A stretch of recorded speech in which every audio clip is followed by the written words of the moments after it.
A historic house has been decaying for years on the Far East Side, but a couple from Bexley plans to fix up this Frank Lloyd Wright-inspired home. If you look at the elevations and the visual aspects and the material and the structural techniques and all that are very much out of the Wright textbook, but the actual plan makes it very distinctive. You wouldn't find another Wright house with this kind of a superimposed 30, 60, 90 kind of a plan. Apprentices of the famous architect designed this home, built in 1940. The house was designed by Tony Smith and Lawrence Cuneo and Ted Van Fossen.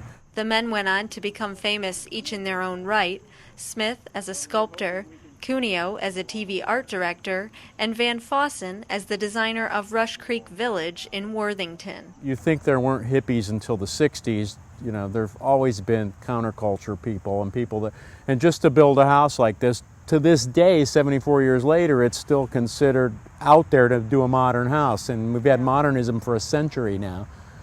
So you can imagine in 1939 when they started building this house, how out there it must have been.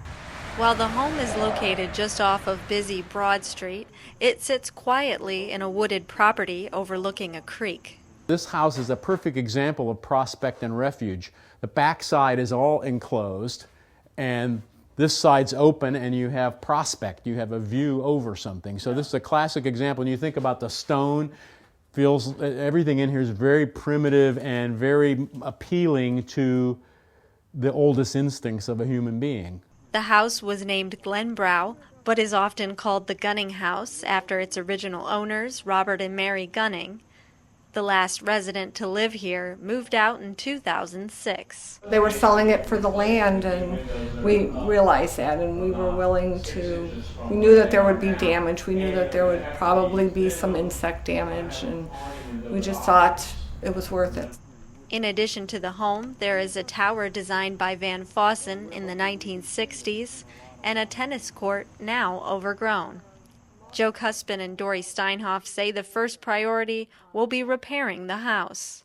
We hope to have it somewhat done next year. It's the 75th anniversary of the property. They purchased the property for $185,000 and expect repairs to the home to easily double that. Once the work is complete, they plan to stay and enjoy it. We're not doing this again. This is it. I'm going out of here in a wooden box.